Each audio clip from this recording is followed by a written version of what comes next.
Vamos lá, tudo bem? Abel ia falar?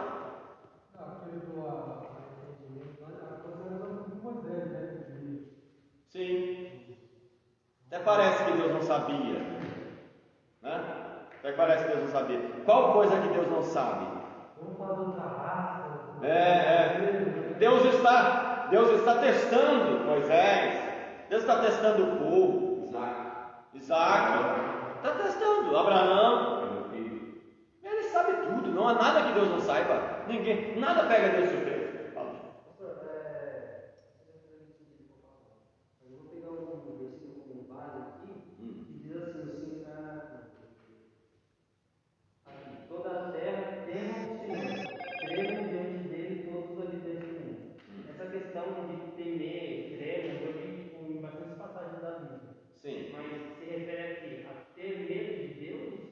Não ter medo como a gente tem medo. É ter medo no sentido de respeitar, de ser reverente, de temor, de obedecer. É nesse sentido. O temor é baseado numa justiça revelada. O tremor seria o resultado desse temor. A reverência, o respeito. Quem teme é reverente. Quem teme respeita. Quem teme é obediente. Seria nesse sentido. Sentido da intensidade, Da intensidade. Talvez seja isso. O tanto quanto você teme a ponto de tremer, né? O diabo teme e estremece, mas não obedece. Ele sabe quem é Deus, mas esse temor dele não leva ao arrependimento e não leva à obediência. Mas ele sabe quem Deus é. E no Salmo 103, 5, quem é como o Senhor Deus, que habita nas alturas, que se curva para ver o que está nos céus e nada. Se encurva. Essa linguagem é humana. Você não precisa se encurvar para ver. Ele sabe de tudo, ele é onisciente. Não há nada que ele não conheça, não há nada que ele não saiba. É onipresente. Entendeu? Está sentado no trono. Está sentado também é uma linguagem antropomórfica. Deus precisa se assentar. Desculpa a expressão, mas ele tem um traseiro para poder se sentar como eu sentei aqui. Entendeu? Quando eu dou a Deus essas características, é para mim entendê-lo, para que eu possa entendê-lo. Através dessa linguagem, porque fora dessa linguagem eu não consigo entender. Na questão da visão, na ilha de Patmos, ele fala a respeito de ouro. Ali é metafísico, ali é uma linguagem. João enxerga tudo e descreve de acordo com a linguagem que ele tem daqui. Ele vê lá, não tem como explicar as coisas de lá a partir de lá, então ele explica as coisas de lá a partir de aqui, das coisas daqui, para que a gente possa entender a linguagem humana. Entendeu? Fala, Tiago. Tudo é uma linguagem humana. Então, meio que não é sentido. Não entendi direito. Se tudo é uma linguagem humana, sim. No caso, na realidade, então, tudo vai perder o sentido, porque se vai existir, então. Se tudo vai perder o sentido? Fora dessa linguagem humana. Se tudo Deus tem que trazer para a nossa linguagem, então o que é fora dessa linguagem real mesmo, que não é figurado? Então, aí entra, Kelvin, a questão do metafísico. Nós estamos na esfera física. Esfera física. Para que eu possa entender Deus, que é um ser metafísico. O que é metafísica? Espírito. Além da física, espírito. Além da física, além da compreensão física. Então, para que eu possa entendê-lo, ele tem que se autodescrever de acordo com a minha linguagem. Então, o que é real em Deus não é real, não é o real da maneira como ele se descreve. Lá em cima, quando nós somos arrebatados, formos ao céu, o que a gente vai ver, talvez não seja o que foi descrito da maneira humana para nós. Mas entenderemos? Sim, entenderemos, porque a nossa mente estará aperfeiçoada, glorificada, a ponto de nós podermos entender tudo quanto está nos céus, de acordo com o que Deus que seja entendido. Até os nossos corpos serão glorificados. A Bíblia diz que assim como Ele é, nós o veremos e seremos semelhantes a Ele. Ou seja, não haverá novidade. Nosso corpo será incorruptível, será revestido de incorruptibilidade. Ou seja, não terá talvez essa forma, e não será da maneira como a gente é, no sentido palpável. A Bíblia diz que a carne e o sangue não herdam o reino de Deus, não herdam o céu. Paulo vai falar sobre isso em 1 Coríntios 15, sobre corpos, tipos de corpos. No céu? Humano. Não, no sentido humano não é reino como a gente imagina. Não vai ser mais reino do céu. No sentido humano não. Não é que deixará de ser, porque Deus é reino. Deus ele é reino, mas reino na linguagem humana. Então lá ele seja algo semelhante a isso. Ser supremo. Isso, ser supremo. E nós seremos algo semelhante a esse subordinado do reino. Seria um governo de Deus, né? Sim, mas até o governo é linguagem humana. A pergunta dele é muito boa. Agora, é além, cara. Nós não, só estando lá para saber. Só estando lá para entender. Por isso, persevere até o fim. Persevere, para que a gente alcance isso. Sim. Olha lá. Olha que bonito. Só para dar uma arranhadinha. Jesus Cristo, quando está no monte, o monte chamado Monte da Transfiguração, ele está num corpo humano. E os discípulos de uma hora para outra percebem Moisés e Elias, e Jesus, ele se transfigura diante deles. O que seria essa transfiguração? Ele sai da condição humana comum, sobe um patamar no mundo espiritual para poder dialogar com Moisés e Elias, que estão num corpo glorificado. Que já foram. E já alcançaram um patamar elevado, assim como nós vamos alcançar. Olha só que interessante. Quando passa aquele momento, aliás, durante aquele momento, os discípulos ficam tão extasiados, que, Senhor, vamos estarmos nesse lugar. Façamos aqui 3 tendas, uma para ti, uma para Moisés e outra para Elias. Você não importa com a gente não tem problema. É bom estar. Perderam até a noção por quê? Porque eles viram coisas que fugiram da mente de poder explicar. Isso. Se você lê Ezequiel 1 e Ezequiel 10, você pira. O que o profeta vê? A revelação que Ezequiel teve.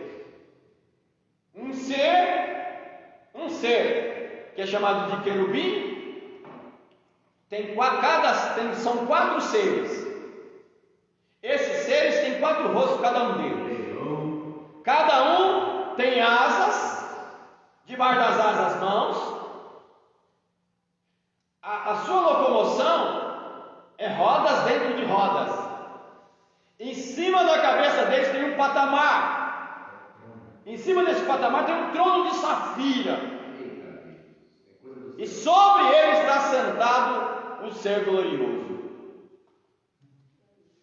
É uma linguagem humana, tentando explicar o que ele viu. Tenta colocar isso no papel. Agora, escuta aí. no texto bíblico, Deus utilizando essa linguagem humana, muitas vezes já essa dificuldade na compreensão. Imagina. Quanto mais não utilizando. Olha só. A linguagem humana. E é humana. Ali é Deus se revelando, o objetivo é Deus se revelar a nós, na nossa linguagem. Numa forma de simples compreensão. Para uma compreensão de forma objetiva. Isso. Agora, Deus se reduz aquela situação, a essa condição. Agora imagine se assim ele não quisesse. Olha só, ou seja, ele seria incompreensível, ele não se revelaria. Deus é um ser irredutível, Deus é um ser não visível. Essa comunicação interpessoal não existiria. Não seria possível. Aí entra, ele só existe a interpessoalidade de Deus entre nós porque ele quis, ele se auto-manifestou. E é interessante, Júnior, que aí ele está descrevendo, o que é descrito é o querubim. Porque não é ele, só existe uma glória. Existe uma glória, um ser glorioso em cima do trono. E esse ser se levanta do trono, entra no templo, tal, entra no templo, tal, vai mostrar para Ezequiel a situação que está o templo, como que o povo se desviou, tá aquilo, e depois a glória sai de dentro do templo, né? E vai voltar para o trono e o ser vai embora. É lógico que tem um objetivo na revelação. O objetivo da revelação é o quê? Onde Deus estava entronizado, ele já não está mais. Onde Deus se manifestava, ele já não se manifesta mais. Por quê? Porque o pecado humano fez com que ele fosse embora. Mas a glória de Deus, ela é indescritível, ela é invisível, no sentido de não poder ver, ela é irredutível, porque eu não posso reduzir ela a nada do que eu possa entender no sentido absoluto. Moisés viu? Ele viu mesmo? Tem certeza que ele viu? Fala, cara. Eu ministrei na igreja lá, preguei sobre os 5 estágios da glória. 5 estágios da glória. Você pegou esse Ela está saindo, vai para o ar, passa pelo meio da cidade, vai para os muros e vai para o monte. Olha isso. Depois ela volta. Se ela não forte aquela cela, ela volta. Olha isso. Aí nesse texto. A causa da ética é a moral.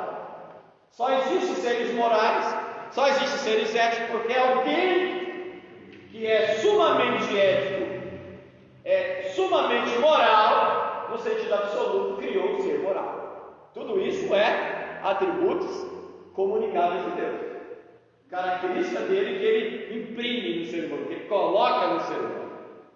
A causa da vida é a existência.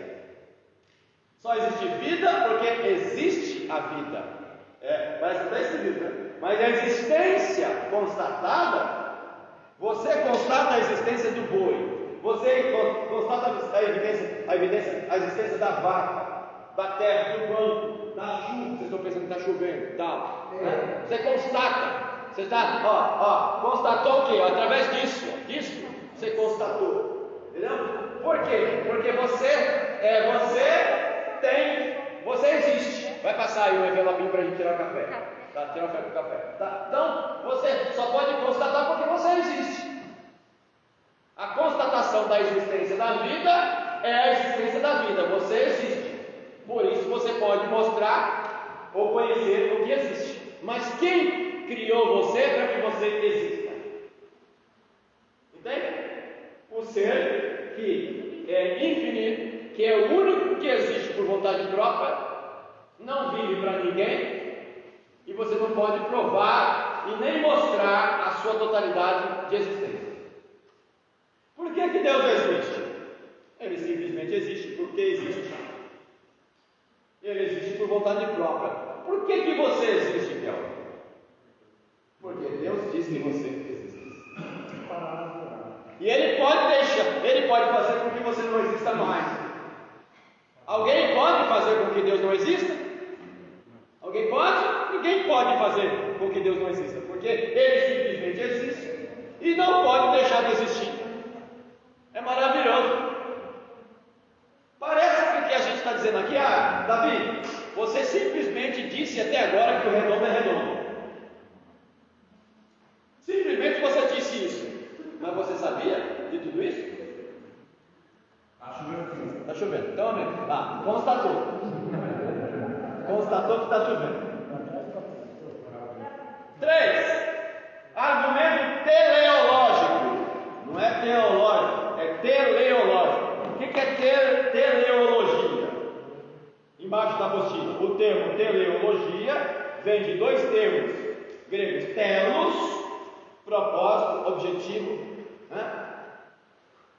E logos, razão. Seria a razão do propósito. A razão do propósito, o estudo do propósito, isto é, do propósito, objetivo ou finalidade. Teleologia, né? Está passando o envelopinho para tirar o café. É, na verdade, uma subcategoria do argumento cosmológico. Como o universo parece ter sido planejado com um propósito. Você pode perguntar: a teleologia estuda o propósito das coisas, o propósito da existência das coisas, né? Deve necessariamente, como o universo parece ter sido planejado com um propósito, deve necessariamente existir um ser Deus inteligente e determinado que o criou para funcionar assim. Salmo 90, leia o 9 e o 10. Leia para mim. Salmo 90, verso 9 e verso 10. Oi? Já passou por todo mundo a oferta? Pegou a Bíblia? Beleza. Vamos lá, leia aí. Salmo 90, 9 e 10. Todos os nossos dias passam debaixo do teu furor. Olha só, todos os nossos dias passam Debaixo do teu furor. teu furor. Vão-se com um murmúrio. Os anos de nossa vida chegam a 70 ou a 80 para os que têm mais vigor. Entretanto, são anos difíceis e cheios de sofrimento, pois a vida passa depressa e nós voamos. Isso seria o quê? Como as coisas funcionam. O salmista está dizendo, olha como funcionam as coisas no ser humano. Lá em Noé ele vai dizer, né, que o máximo que o homem chegar seria 120. Aí aqui, logo depois você vê Deus dizendo, o máximo é 70, 80, que passar isso é enfado e canseira. Mas vamos se usando. Conforme aumenta a ira de Deus. Isso, a ira de Deus. Mas a ira de Deus é justiça. Por quê? Porque o ser humano pecou. Porque o ser humano pecou, alguém pediu Uber? Porque o ser humano pecou, ele vai colhendo as consequências das suas decisões do seu pecado. E é assim que acontece. É como as coisas funcionam. Isso seria teleologia. Ou seja, é a maneira como as coisas funcionam, o estudo de como funcionam as coisas. Você olha o ser humano, o que viveu mais viveu 969 anos, se não me engano, foi Jerusalém. Hoje ninguém mais vive tanto. Por quê? Não é uma consequência direta do pecado a morte. A morte não é uma consequência direta do pecado, mas é uma consequência indireta. O ser humano morre mais rápido por conta do pecado. Porque se não fosse o pecado, o ser humano demoraria mais para morrer. Você tem isso lá em Gênesis. As doenças também, a miséria no mundo, a falta de amor, de justiça, poluição e tudo mais, tudo que é ruim que existe no mundo, o ser humano trouxe a existência através do pecado e diminui o seu bem-estar. Se o homem não tivesse pecado, Sim. ele não teria tanta influência na humanidade? Não. A porta de entrada de tudo que é ruim no mundo é o pecado. Se o homem não tivesse pecado, nós não estaríamos dessa forma.